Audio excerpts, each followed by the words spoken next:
नमस्कार श्रोताओं, मैं गुरुवे मोबाइल वाणी पर आज अपनी डायरी के साथ 23वीं कड़ी लेकर आप लोगों के बीच हाजिर हूँ। इस सप्ताह हम बात करेंगे विवाह में कुरीतियां और परंपराएं।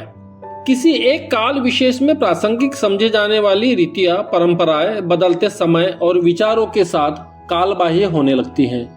वर्तमान में कोई भी संदर्भ नहीं होने पर भी हम इन बातों को, इन परंपराओं को इसलिए मानते रहते हैं कि वह पूर्व से चली आ रही है, तब वह कुरीतियां बन जाती है। प्राचीन काल की विवाह पद्धतियां कई प्रकार की थीं।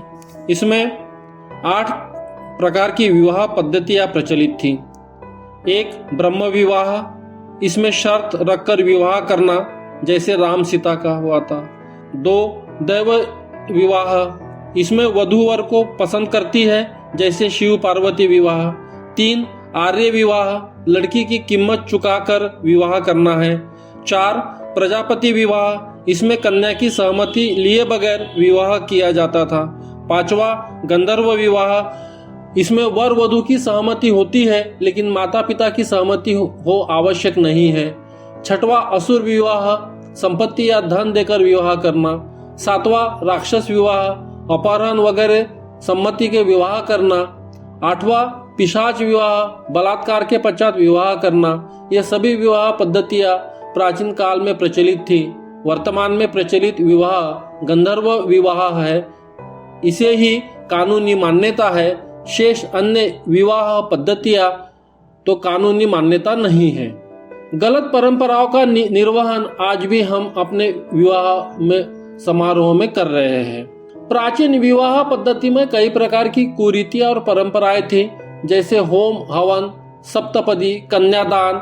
हम आज भी उसकी समीक्षा करने की बजाय विवाह में उसे मानने लगे हैं। इतिहासाचार्य राजवाड़े के अनुसार प्राचीन काल में आज के जैसी बिजली की व्यवस्था यानी प्रकाश व्यवस्था नहीं थी।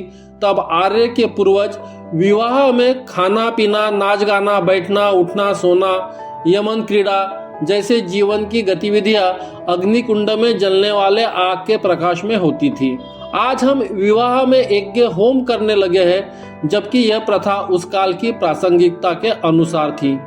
उस काल में स्त्री को पुरुष की उपभोग की वस्तु समझा जाता था, इसलिए तब विवाह में कन्यादान किया जाता था। कन्यादान करने के पीछे की धारणा यही थी। यह सभी विषय आर्यों ने और बाद की पीढ़ियों के पंडितों ने समाज में स्थापित करते रहे हैं। आज इसकी समीक्षा होने की आवश्यकता है। विवाह में अंतरपाठ क्यों पकड़ा जाता है? लेखक एस.एच. देशपांडे की हिंदू वैदिक पद्धति नाम की किताब के अनुसार वर व वधू के बीच मंगलाष्टक के दौरान अंतरपाठ पकड़ने की आवश्यकता नहीं है। श्री देशपांडे के अनुसार पूर्व काल में बाल विवाह हुआ करते थे। तब बालक व बालिकाओं को एक दूसरे को दिखाने के बगैर ही माता पिता विवाह कर दिया करते थे। विवाह के पहले वर वधू ने एक दूसरे को देखना नहीं चाहिए। विवाह होने तक वर वधू एक दूसरे को नहीं देखे, इसलिए दोनों के बीच कपड़े का अंतरपाठ पकड़ा जाता था। मंगलाष्टक के बाद ही विवाह पूर्ण होना माना जाता है। मंगलाष्टक होने तक वर वधू के बीच अंतरपाठ रखने की परंपरा थी, जो आज हम बगैर समीक्षा किए इस परंपरा का पालन कर रहे हैं। विवाह की इन कुरीतियों से बाहर निकलने के लिए सत्यशोधक विवाह पद्धति को अपनाना होगा। यह समय की आवश्यकता है।